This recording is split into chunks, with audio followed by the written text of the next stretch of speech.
aware of what's going on within the community, especially in the politics of this country. What's going on at the minute is the promises that was made to us as victims by certain political parties, well, I'm not much more, by the DUP, for years. The promises they made along the whole road while they were lambasting the Unionist Party, they have went back on every single thing they said to us. And the one or two things that we asked them to commit to was that they would never ever let Sinn Féin IRA have a say over the victims and the victims' issues. They promised us that that would never ever happen, because our stance was, well, the politics is the politics, but when it comes to treating the victims with respect, you cannot put the people in charge of them who murdered them. And that's exactly what's going on at the minute. And it's another total disgrace.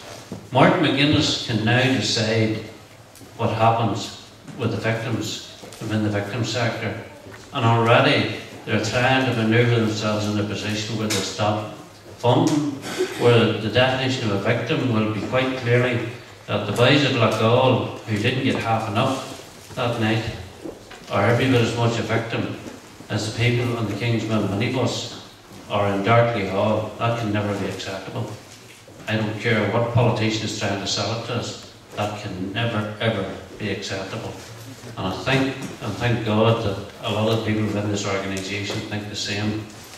But there's one point I want to raise, and Mr. Jimmy Spratt, I don't know if any of you know him or not, but they sit on a committee which is the OFA and DFM.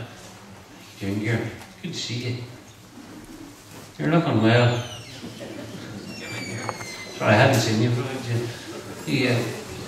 Mr. Jimmy Spratt, who sits on a committee along with Martina Anderson and Francie Malloy, but they sit on the same committee.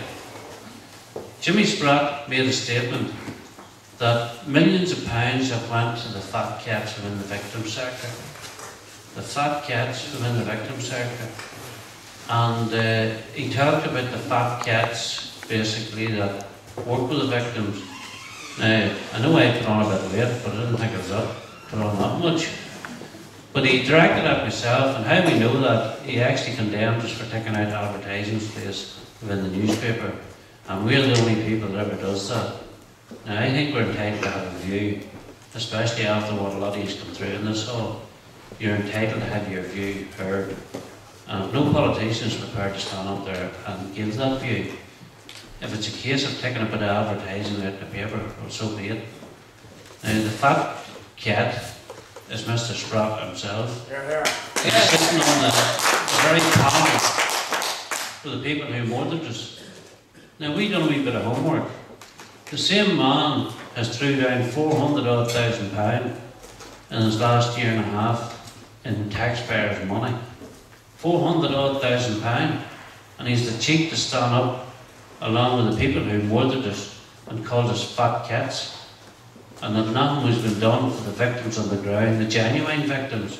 Well, I don't know what he calls the people in this hall, but I'll tell you one thing, he'll not get away with it, because we'll be going to see Mr. Spratt. And if any are on the internet, go onto our website, you see there's a wee bit of artistic work that's been done on. He remembers me of a joke, now I'll slightly change it here, about the three boys were staying in a barn.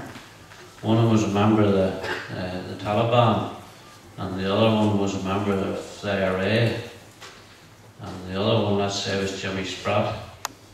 There's only 2 beds in the barn, and the boy said, well, we'll have to take turns here and go down, and there's a donkey downstairs, we'll have to take turns and go down and land with the donkey.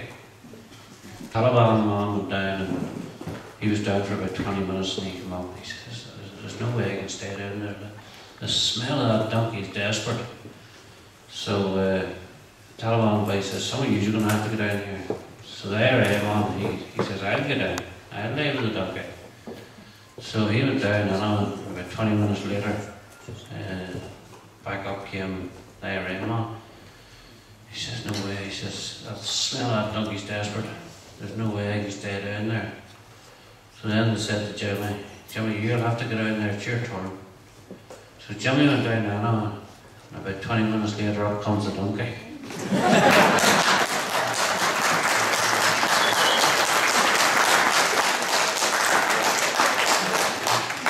If he wants a confrontation, he's come to the right people to give it to them. So listen, let's get on with the night. The other thing I'll say, Libya is going well. It is going very well. I had a meeting, was it last week I saw you? So I had met the legal team and all over in London, and Libya is going very well without the help. Just so you know, we asked the DUP to help us out financially because this is paid for by the victims. All this campaigning now has come out of people's pockets sitting in this building here. It has so for the last 9 years. We wrote to the DUP, every individual. Now to be fair to the unionists, some of them did help us out. We wrote to the DUP asking them to give us some support individually. And let me see, how much was it? That's right, nothing.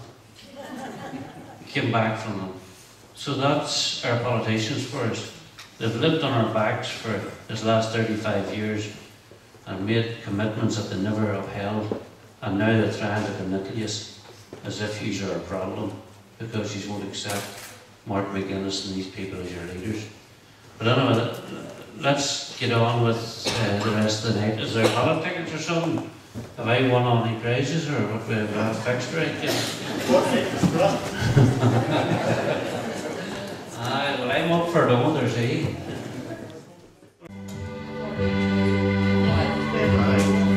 The sun now it shines on the green fields of France. There's a warm summer breeze